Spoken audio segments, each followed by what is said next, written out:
Hey everybody, this is Joseph Pasek. Welcome to the Fired Up Network. Welcome to Around the Majors, and welcome back to my good, close personal friend Jesse Litsch, former Toronto Blue Jay, new dad, a manager, and of course the broadcasting legend, Stormin Norm Rumack. First of all, I mentioned new dad. How does it feel, Jesse? You're a daddy.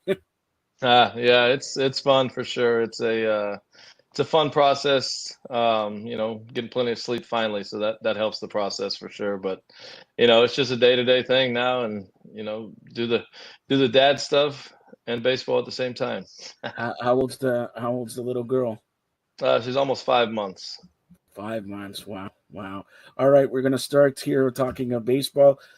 We're about 35 games into the season and all that. Um, let's say I'm going to start with the Blue Jays here. Up and down, pitching have been not bad. The offense has been terrible. This is a beginning struggle, and this last all year. Honestly, you got some core bats in there. It's just a matter of putting stuff together. I mean, hitting is a tough thing for sure. It's a game of failure, but it just takes a couple 3 days of good hitting, as a team to push through stuff. So, hopefully that's the process for them, but in the long run, it's a long season. So, I think they're close to 500 right now, and if they can put together a good week or two and get the ball rolling throughout and going into the All-Star break, I think that would definitely help. Do you wish that you started pitching 10 years later because you see Vlad $600 million deal? What was the most you made that way? Yeah, honestly, if I pitched nowadays, I probably wouldn't even make it. The game has changed so much. I never really was a fireballer, so I pretty much everyone on the team now throws 95, and it doesn't matter what team you're on, where you're at in the bullpen, the starting rotation. Somebody there throws 95 and not do. So obviously the money is huge. For me, it was a couple years arbitration, which was great, 1 year away from free agency, but it's the game is evolving a lot. Guys are making money. I think that every team is trying to make that centerpiece of their organization to kind of build around. And obviously with Vladdy, that's what Toronto's doing. Shohei in LA, among others as well. It's just a matter of putting the cards together and hoping that it works out. Okay, go ahead, Norm. Yeah. Jesse, my original prediction, for what it's worth, which isn't much, was that the AL East might be the closest it's ever been, and it's already been competitive and close for the last several years. Injuries aside, obviously, Baltimore, I think, has got some injury issues. Tampa Bay always has the third to fifth lowest payroll, and yet somehow they find players, develop players, move players on, get new players. They probably do that better than anybody considering their payroll. So my original prediction was I wouldn't be surprised if at the end of the season, pending injuries to key players, which can affect any team, including the Yankees, who are currently, riding pretty high. My original thought was from top to bottom in the AL East, there could be a margin as narrow as 5 or 6 games between top and bottom at the end of the year if it's a level playing field in terms of injuries. Do you think that's a reasonable prediction for the AL East, Jesse? Yeah, I think the game has come to there's arms. The arms this year have been impressive. On all ends, and it's already a tough game to hit.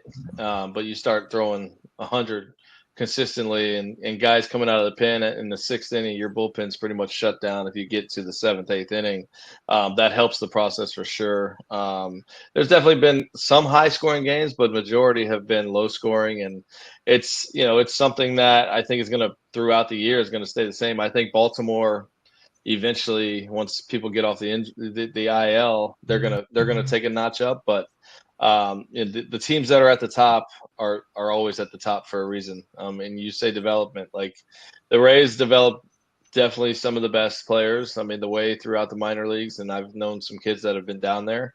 But I think it's becoming more relevant throughout the league with their organizations. So it should be fun, the next 10 years coming through with some of these young players, but who knows what the velocity is going to come. We might see 110 someday. Who knows? So you were playing. You said a lot of change nowadays compared to when you were playing. Can you pinpoint one or two major changes? I mean, just the analytical side of it. I mean, the game has become very analytical, and I think being it like I managed in the Florida League now, I managed in the draft league for a couple of years.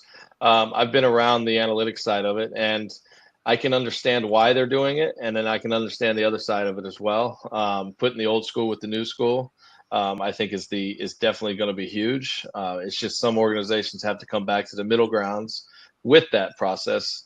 But the analytics, just utilizing, being able to see the biomechanics, being able to see just one delivery that can change, a player's career is huge. And that right there is something I wish I would have had back then. I don't know that I would have utilized it. I have no idea because I did all right for myself. But maybe it could have prevented some injuries. Maybe it could have prevented some other stuff. But the hitting side of it is the same, like launch angle, exit velocity. Like there's a lot less averages now and more home runs and more strikeouts, which is where the game has gone. But there's still guys there's still guys out there that are hitting for average, and there's guys hitting for average with home runs. So like we'll see where it goes in about 5 years, but the game, that part of it has changed a lot. You're not necessarily pitching to contact anymore. You're pitching to home runs essentially. And you mentioned you're a manager now. Take us through former pitcher, now manager. Which one you like better, and how's your team doing? I mean, I obviously, I miss the pitching aspect of it. I think, being a competitor is awesome, but being on the other side of it, managing, I mean, I love it. It's right now I'm in the Florida Collegiate League. We don't start up for another month, but doing it in the draft league, doing it here, like it's been fun. Like we've had multiple draft picks over the last 3 years, and I think probably around 30, 35. So it's been a great process being able to coach that and see that, and try and help them, develop whatever they can to help them when their transition easier. That's kind of my mindset is if I can make their transition easier into pro ball, that's what I'm doing it for. Go ahead, Norm. Yep. Yes, I remember years ago when Pat Gillick was still around, he was telling me that's when, towards the end of his career, about the time he moved on to the Phillies, the stats and the scouting and stats put together were important, or becoming more important. And Pat Gillick told me he still liked, as you addressed, from the old school, to have the eyeball test. And you were talking about that or alluding to that yes, all those stats and X this, expected runs, expected home runs, expected hits, expected outs, all the X factors that are used in every sport now across the world are important. But Pat Gillick felt you can't replace the eyeball test, and it seems you were alluding to that now, especially having seen the game from a managerial point of view. Yeah, for sure. I mean, there's only so much you can tell a player. Like you have different, everyone comes from a different spot. Like you got kids that come from a high school, you got kids that come from Duke or somewhere that they're probably a lot smarter, and you give them the analytical mindset of things and how to do it. But like the realistic part of it is they still got to go out there and do it, and you got to be able to throw the ball where the papers tell you to throw the ball. If you don't throw it there, that's when you get into trouble. And that's obviously the difference between minor leaguers and major leaguers. Like I think that's a big play into it as well. Like we can see everything. Like that's the visual part of the game. But like for them to go out there and be a player and actually have to do, that's the hardest part. And that again is why there's minor leaguers, major leaguers, kids that don't even get drafted. Like you might have kids that throw 100, but they can't hit the broadside of a barn, and they're not going to make it. So like why risk that? Why waste money on that? And it's that, but again, like that's where it comes into the biomechanics stuff too. Like they're able to potentially help. I mean, I had a kid last year that throws 100. He's with the Angels organization now, and a couple tweaks, and he was in the zone. But like he got released from 2 colleges. Like it was crazy. But obviously my eyes, I saw something and I was able to help that. And now he's doing well with the Angels organization. And that's a great organization for pitchers to go to. Like they've helped him a ton. So, It's just you see things, and you hope when you get them in the organization, they can, help with whatever physicality stuff they need help with. Okay, let me just make one further point before Joe jumps back in. The Dodgers, aside from their money, okay, they obviously tick a lot of boxes in terms of excellence. You can't be as dominant overall. I mean, they'd like to have won a few more World Series, but they're always in the conversation. And a team that either you love or you love to hate. But they do tick a lot of these boxes. What is it about the Dodgers, aside from the money? Because there's other teams that have money that don't do what the Dodgers do, right? Most of the teams have money. The question of the owners want to spend it or not, or how much they want to spend. But what are the boxes that the Dodgers tick that make them such a dominant organization? Their development is next to. It's crazy. I've seen some guys go through that organization very quickly, and you see guys that probably weren't going to be anything that make it up as well. I actually was just at the Braves game the other day, and Teoscar Hernandez left me some field passes, so I was able to see those guys and see Teoscar, and he, you just watching them warm up, like the camaraderie that they have, the fun that they're having, like that goes a long way. And you're seeing it more and more around the league. Guys are having fun. They got the home run, chains or whatever it may be. But being loose and having fun, I think, plays a big factor in that. And, they got a lot of different personalities over there for sure in the big league side of it. And that definitely, seeing them all gel together was cool to see. But, it starts from the ground up, like down in the minor league system, like they're doing things the right way. And they're learning how to be big leaguers from the get-go. And I think that comes to play once they get up there for sure. Okay. You mentioned Teoscar Hernandez, and I creeped social media here. It says you were Mike Trout there and all that. How are the players? You're saying you're a manager. Are they reciprocal, saying, "Oh, I can't believe you're a manager," or "Wow, you're going to be a great manager"? And number two is, how are the Jays treat you? Honestly, like there's not much that talks about it. It's something that I really enjoy. It's something that I feel like I'm pretty good at. Obviously, getting into professional baseball would be the goal as a manager. And that's something that I've looked into for the last few years. Just nothing has come about. But, it's something to be said that, I still have buddies that I'm able to call and talk to. And, if there's any kind of like, say I need some kind of hitting stuff, Teoscar would have no problem answering the phone and talk to the kids. Like, he's such a good dude, right? So, just little things like that go far for me. But from my standpoint, it's just it's a fun thing. I love it. It's something that I enjoy doing, and I don't know why, but I see a lot of the game. And I was a pitcher in the big leagues, but in college I was a two-way, so I think that helps play the factor into that. But it's a game of fun. You got to have fun with it, and you got to get your respect from your players. I think that goes a long way. All right. Can you teach Norm to throw higher than 40 an hour? I bet he can throw higher than 40. Right.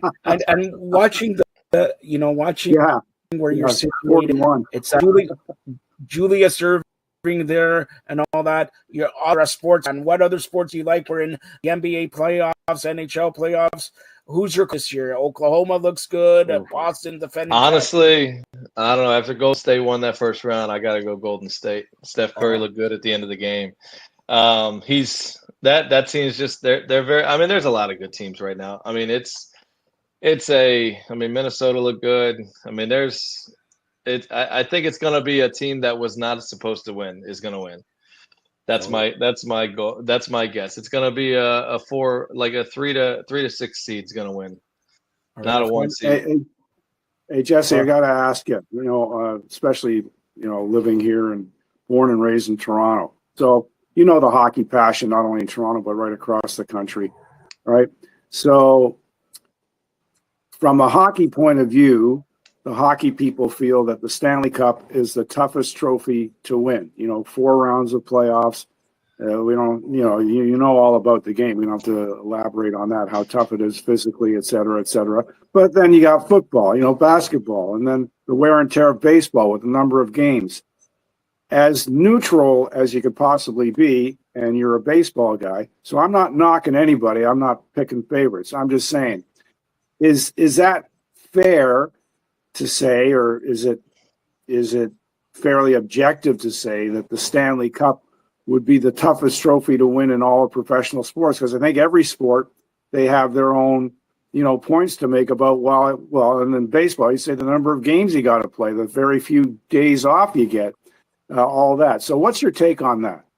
I mean, it's definitely, I've been around some hockey players. I mean, just putting it out there. What state has the Stanley Cup been in for the last couple? Just throwing that out Florida. there. Florida.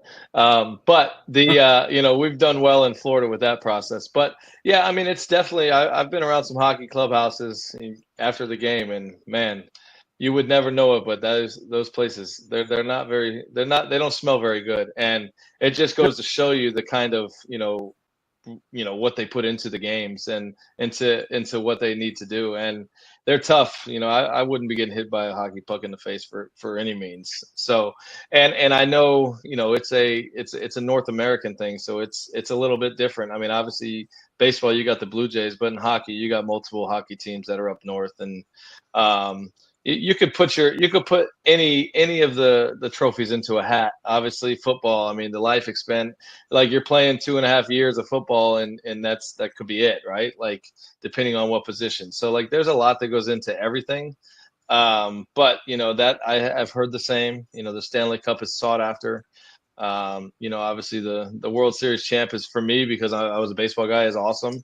But anytime you win a championship, it's just going to be a good time for sure.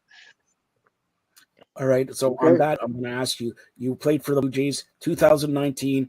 The Raptors won the NBA title. You saw it. There was like 2 million people here. What was your feeling when wow, Toronto, but look at the crowd, because that could have happened for the Blue Jays when you were pitching, right? Yeah, I mean, there's no secret that the Toronto fan base is very loyal. I mean, I've been to multiple Maple Leaf games, and I mean they're electric as it is, right? And playoff You on time. the ice. No, you don't need me on any ice. We don't have ice in Florida. You don't want me on the ice. But it's the fan base in Toronto has always been electric, and they're loyal. Obviously, they had a lot of down seasons, so seeing a championship come through there in any sport was going to be electric. And fortunately, it happened for the Raptors. Hopefully, it happens with some other organizations in the near future for the fans of Toronto. But regardless, making the playoffs is a big successful thing as well. My final question, and then Norm will close it out here. From all sports, who's your favorite player to watch? From all sports, oh man, that's a tough question. Steph Curry. I mean, I like Steph. I like LeBron, to be honest. Going like if I could pick, in each sport like differently, like I would go LeBron with basketball just because how old he is, still doing it. I love how Lamar Jackson plays football. He's just electric on the football field.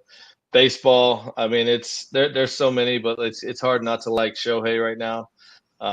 He's just a guy that everyone likes. But I mean, obviously, I'm a big Teoscar fan because he's a buddy of mine. But baseball, it's hard because I have so many.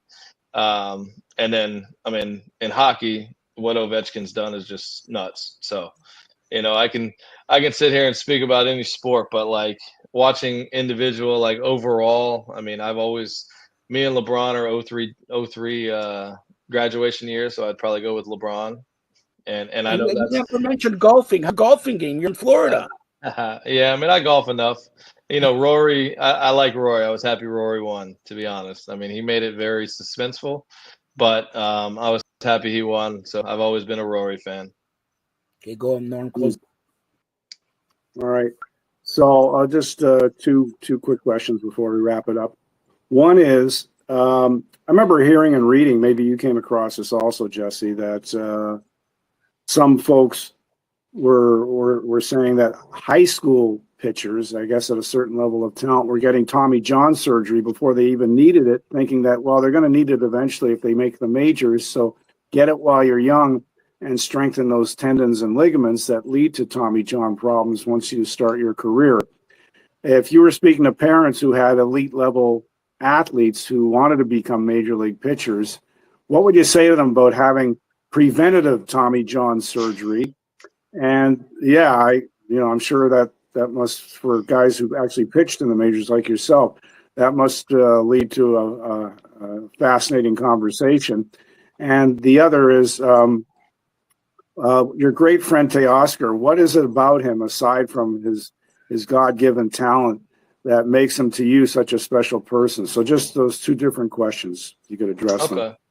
Yeah, obviously with the Tommy John thing, that just it makes no sense. Like, if it happened, it's a fluke accident. It's part of. I mean, throwing a baseball overhead is already an unnatural motion. So like preventing it is what it is. Like, you may or may not get it. And to be honest, there's been multiple that have had multiple Tommy Johns. So like, there's nothing saying that you're not going to get another one if you do the first one. So like, that just makes no sense to me. And doing it as a preventative thing of not doing it later, it just, like, the high school kid, if you're good enough, like, don't have it, because they're not necessarily going to come back from it either. Like, I know the success rate from it is huge, but like, it's not a thing that you need to do preventatively. I don't even, that answer just makes no sense. Like, if somebody came to me with that, I would just tell them no right away. Like, we're not even gonna talk, just no. That makes no sense. And as far as Teoscar, I mean, Teoscar hit at my facility for a couple years, and he was just genuinely a good person, a good dude.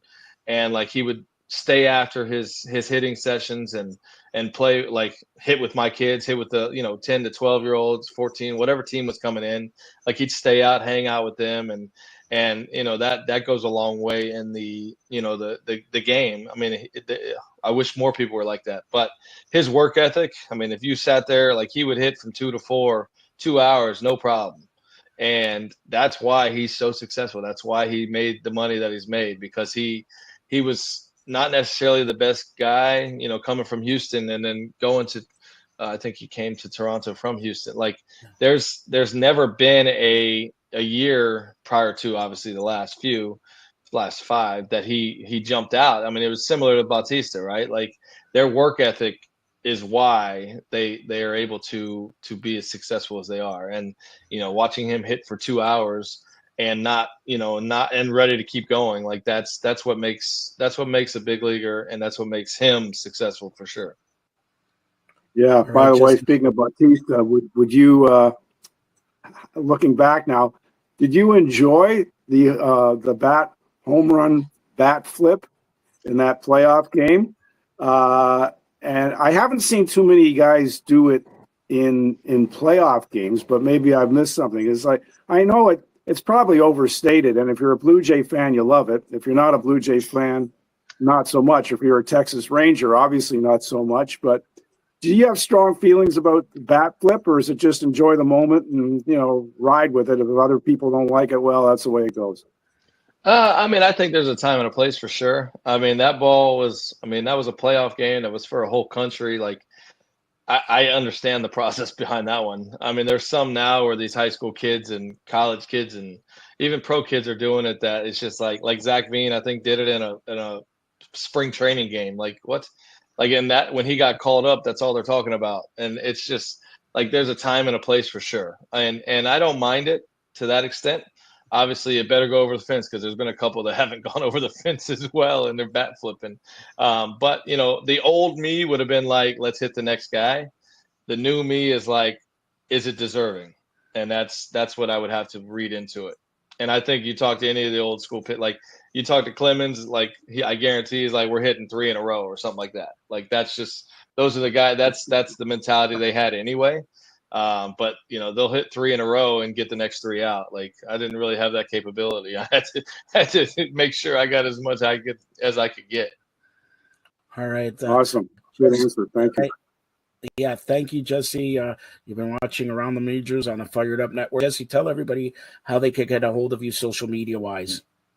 Honestly, I forget. I think it's at Jesse Litsch on Twitter, or X as they call it now, and then on Instagram it's at JLitch6, and that's pretty much that's what I use. So But is your goal to be a next Major League Baseball player? I mean, obviously that's a huge goal. But yes, I mean that would be ideal. But even in the minor leagues or college, wherever, like just being able to have, that on the resume is huge. But like it's fun for me. Like I enjoy it. Like what I'm doing now, I enjoy. If I move forward, like I coach a bunch of 8-year-olds now.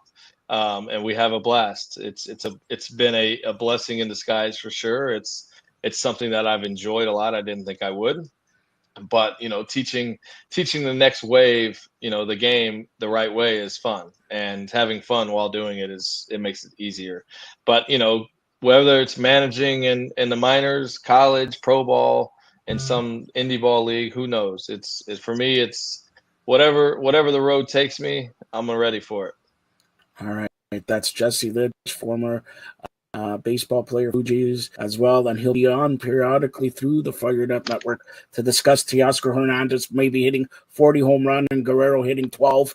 But anyways, for Norm Rumack and myself, Jesse, it's been a pleasure again. Congratulations on the baby again, and hopefully you're the next manager of maybe the Blue Jays. And then maybe we'll get free passes there so you can teach them how to hit or throw the ball. Never know. Yeah, Never know. Yeah. Hey, Jesse, thanks a lot. It was nice meeting you. Yep. Likewise. All right. So, Jesse, thanks. And we'll